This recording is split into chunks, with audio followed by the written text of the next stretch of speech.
Alrighty, race fans, welcome to another edition of My Favorite Parts. Well, we've worked our way from the front of the car towards the back, and we're getting ready to wrap it up today. We're going to talk about hubs and tires. So with no further delay, let's jump right in. So in the last video, we talked about rear axles, gears, and what all that kind of means, how to space a rear axle. We're going to finish up our discussion about cars with the hubs and tires. That's kind of the last thing. We get a little overlap here with the O-ring front axle set because it already has the hubs on it, but it's essentially a solid axle. The hubs are pressed on. They do not independently rotate. We can use different size O-rings to achieve different overall size front tires depending on our application. So with this particular axle set, let's just put this tire on and see what it comes out to. All right, so with this one here, we got a 355.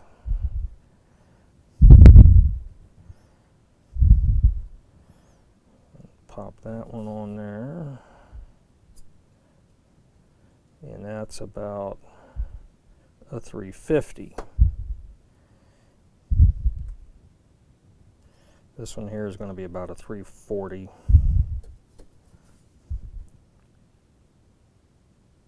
Yep, it's about a 340. Now 340, that's about the standard size you would need on like a Viper, BSRT, Super 7, GTS if you're running a routed track. That's a pretty good place to start. This one's going to be much smaller. This is probably going to be around 325, 330. Yeah. A little bit bigger than 325, smaller than 330. So this will drop your front end set down. So if you've got relatively low rails and you've got a Viper, say a level 4 car, you could run 325s on the front of that. All right. Rear hubs primarily into two basic categories. You've got injection molded hubs, and then you've got CNC machine Delrin hubs. And depending on who makes the injection molded hubs and when they were made, there's obviously no way to tell a lot of this, that there can be some run out issues because here again you've got hot plastic in a mold. Depending on how fast the mold is running, when that part's ejected, what the shrink rate is, this inside cavity for the axle, that could change slightly during the molding process or the ejection process. And you put it on the axle and spin it, and it could have run out. The mold could be made perfect, but depending on how the mold was run, you could have kind of a bad part, and you don't have any way to tell until you actually put it on an axle and see how well it runs. The CNC machined hubs are essentially, Swiss screw machine manufactured, and it's just a rod of Delrin that is run through the machine with profilers that cut the profile. Now I have seen where, depending on how they set up the work, where when this hole here is drilled, that has to be concentric with the outside, and depending who is designing the part and whatever, I've seen it where you get CNC'd hubs where that hole is not in the center because somebody didn't quite understand what they were doing and maybe had that as a separate operation. After this profile part came out of the machine, it went into another machine or another operation that drilled the hole. To me, when that rod's coming out of the feed for the I forgot what they call that thing. It's not a collet, but it's the piece that grabs the work and kind of holds it while it turns.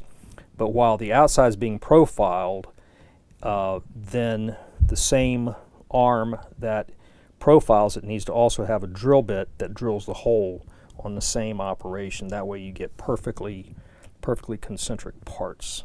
But that's really the benefit of CNC. you should get perfect parts. Now within this you have two basic designs. You've got a single flanged hub like these here, and then a double flanged hub. All right. Now if your tires are sized properly for the hubs, I've never seen in a race, in goofing around, playing around, a single flanged hub throw a tire. I mean, the argument with double flanged is it's a very positive lock-in. It's a bit of a feel-good thing, in my opinion, but like I say, I've never seen a tire in a race come off of a single flanged hub. Now, it could have happened. You get people that get the wrong size tire. Maybe whoever made the tire, over time, the material loses its elasticity and then it can fly off the rim easier. Well, that could happen if you've got a really flaccid tire on a single flange. You put it on a double flange, it may not be really much better at the end of the day.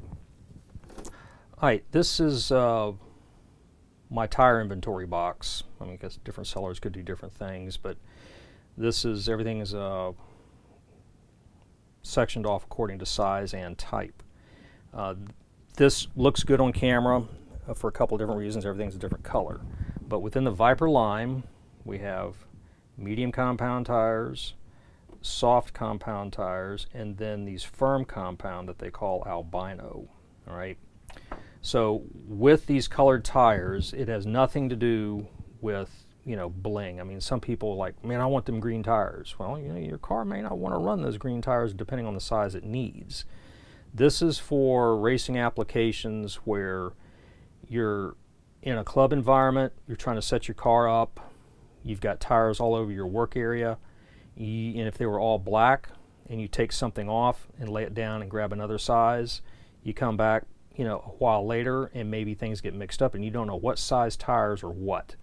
So you need to have a quick, easy reference. And with here, you don't see any overlap except for the albino.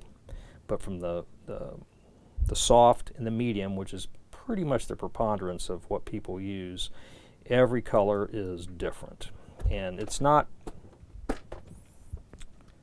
difficult to mix up a soft white with a firm white, because you can simply squeeze it and check out how easy one squeezes and how hard the other one doesn't. So in our discussion of hubs, you get a single flanged hub, and what I like about them for a lot of just, you know, play car applications is they go on and off real easy. It's just easy to change tires. You don't have to really fight with it to get it over the outside hub, just goes on. But the double flanged, where's my double flange? Here we go. Goes over, and then you got to make sure a lot of times that you seat this, because a lot of times you'll run it over this and it may get hung up on this flange, and you got to look at it and make sure it's seated really well. Okay. For some of the high downforce applications, you want these firm tires, these albinos. But understand with these tires that they'll go onto a single flanged hub, obviously pretty easy, but you will run into a problem on double flanged, because these tires are really, really firm, and once they're on the rim, they don't roll off very easy. You may have to pry them off, and sometimes when you do that, the material can rip. I mean, I can get my fingernail underneath and pry it off, but I've seen instances where the tire will rip pulling off. So a lot of guys will sit there and they'll have axle sets with the size tire on it that they need. Now, you've heard a lot about silicone sponge tires if you haven't run any. It's a performance item. there really isn't anybody hardly anymore making silicone sponge tires, and maybe only 2 or 3 people in the country that are making them, and they are truly a custom item. So I keep mine, these are for ceramic super stock, so I keep them in a little ammo box with the basic sizes written on them. And the process of making these tires, you have a foam donut that's cut out of a sheet, glued onto a rim, and then profiled. You then coat that with, some sort of silicone coating. And a lot of the guys, they'll amend the coatings with different things to give it different characteristics. But the thing about these tires that you need to understand, they have a lifespan, and it's really, really short. This is for serious guys that are racing, and the effective life of some of this stuff is like maybe 15 or 20 minutes of track time. It's really short. And the coating just, you may not crash or chunk it out, but for whatever reason, the coating wears down, you can clean them, and your grip just goes away to nothing. So a lot of these guys, they'll go up to the track, they've got their pit box, they'll have extra axle sets laying in there, extra pickup shoes, different things they're going to need in case they crash out and they got to make repairs. And if they're in the middle of a race and something happens and they think they need to change axle sets, well, guess what? The heat ends, they pull their car off, clean it, yank that axle set out, put the next axle set in, and go to the next heat. That's just the way it is. And you can run these things till, just playing around, you'll find that the car just starts to flop off. Well, the tires wore out. It may not look like it, but it is. So I don't really get into any of this at all, and I'm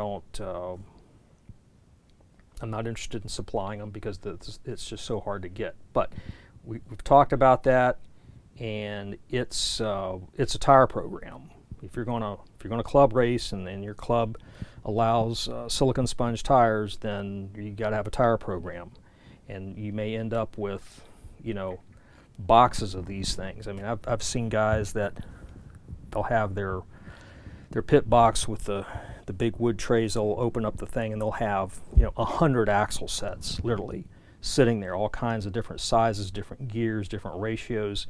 I mean, everything's ready to go. I mean, it's serious.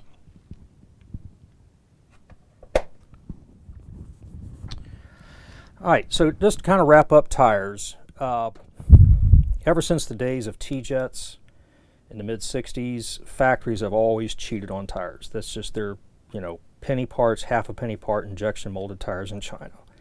And you get these cars, and if you want to get anything done, you want to have any kind of performance, you've got to put on, aftermarket silicone tires to get anything done. And for Mega G and Mega G Plus, I mean, we sell piles and piles of axles and tires and magnets to fix these things up, and make them, to where they run the way you want them to run.